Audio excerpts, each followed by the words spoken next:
ब्रेकनंतर आपल्या सगळ्यांचं पुन्हा एकदा स्वागत आणि एक ब्रेकिंग न्यूज आपल्यापर्यंत येते ती आपण पाहूया। यशवंत जाधव प्रकरणामध्ये मुंबई पालिका आयुक्त इक्बाल सिंह चहल यांना इन्कम टॅक्सची नोटीस आली असल्याचं आता समोर आलेलं आहे। 10 मार्च रोजी या प्रकरणी हजर राहण्यासाठी आता मुंबई पालिका आयुक्तांना नोटीस बजावण्यात आलेली होती। आयकर विभागाने बजावलेल्या या नोटीसची कॉपी न्यूज 18 लोकमतच्या हाती आलेली आहे। यशवंत जाधव प्रकरणी आता मुंबई पालिका आयुक्तांची अडचण होणार का हा प्रश्न या निमित्ताने उपस्थित केला गेलेला आहे।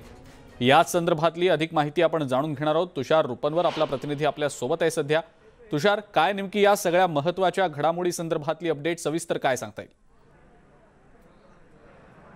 अजिंक्य, आपण जर पाहिलं असेल तर इन्कम टॅक्सची यशवंत जाधव यांच्या घरी निवासस्थानी आणि त्यांच्या कार्यालयावरती गेले 4 ते 5 दिवस ही धाडसत्र सुरू होतं आणि या धाडसत्रामध्ये त्यांना अनेक गोष्टी आढळल्या होत्या। त्या संदर्भामध्ये इन्कम टॅक्सने यशवंत जाधव यांची जवळपास 300 कोटींची प्रॉपर्टी सीज केली होती। मात्र ही प्रॉपर्टी सीज करत असताना यशवंत जाधव यांचे नेमके कोणाकोणासोबत संबंध होते, यशवंत जाधव यांना कोणी कोणी मदत केली होती किंवा यशवंत जाधव यांच्यामार्फत कुठे कुठे बाहेर पैसे गेले होते, या संदर्भातले सर्व धागेदोरे आपल्याला इन्कम टॅक्सचे अधिकारी आपल्याला चेक करताना पाहायला मिळतात। आणि यामध्येच मुंबई पालिका आयुक्त इक्बाल चहल यांना 10 तारखेला या संदर्भामध्ये उपस्थित राहण्यास सांगितलं होतं। मात्र इक्बाल चहल यांनी इन्कम टॅक्सच्या कार्यालयामध्ये कुठलीही चौकशीसाठी गेले नाही। 1961 जो इन्कम टॅक्सचा ऍक्ट आहे त्यानुसार त्यांना हजर राहण्यासाठी सकाळी 11:30 वाजता सांगितलं होतं।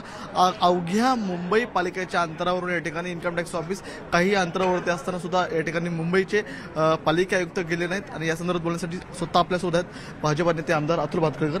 सर, काय सांगाल यशवंत जाधव प्रकरणामध्ये दिवसेंदिवस आपल्याला डेव्हलपमेंट होताना पाहायला मिळतात। सुरुवातीला 130 कोटींची प्रॉपर्टी जप्त केली होती, नंतर 300 कोटींवरती गेली आणि आता या प्रकरणासंदर्भात जे महत्त्वपूर्ण व्यक्ती आहेत त्यांची चौकशी होताना पाहायला मिळते। आणि त्यामध्ये तर आता एक मुंबईचे पालिका आयुक्त जे अर्थात सर्वात मोठं मुंबईच्या दृष्टिकोनातून असणारं पद आहे त्यांना चौकशीसाठी बोलवलं आहे। नाही, मुळामध्ये आपणच म्हटल्याप्रमाणे त्यांना आधी यायला सांगितलं होतं, पण दुर्दैवाने ते हजर झाले नाही आणि त्याच्याऐवजी आता त्यामुळे त्यांना नोटीस देऊन त्यांना बोलवण्यात आलेलं आहे। कारण स्टँडिंग कमिटीमधले कुठलेही प्रस्ताव जेव्हा मंजूर होतात तेव्हा त्याच्यावर अंतिम सही ही महापालिका आयुक्त किंवा अतिरिक्त आयुक्त यांची असते आणि खरं तर त्यांनी आपणून सनदी अधिकारी म्हणून हा जो काही धाडी यशवंत जाधवांच्या घरावर पडलेल्या आहेत आणि त्यातून जी बेनामी मालमत्ता सापडलेली आहे त्या संदर्भात त्यांनी माहिती आपणून द्यायला पाहिजे होती।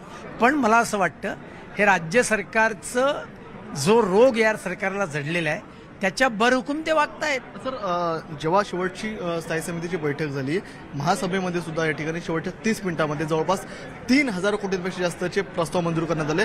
300 पेक्षा जास्त प्रस्ताव होते, त्यामध्ये मुंबईच्या नालेसफाईचा कोणता प्रस्ताव नव्हता। एकीकडे त्यांच्या आधी धाड होते आणि त्यानंतर ओपन बोली देखील लावली जाते। नाही, एवढंच नव्हे तर त्या दिवशी सुद्धा त्या ठिकाणी मी काल सभागृहात म्हटल्याप्रमाणे बिमल अग्रवाल उपस्थित होता। कोण आहे बिमल अग्रवाल? जो यशवंत जाधवांच्या इतका जवळचा आहे त्या बिमल अग्रवाल ज्याने आपण पाहतो भाजपचे आमदार अतुल भातखळकर यांनी देखील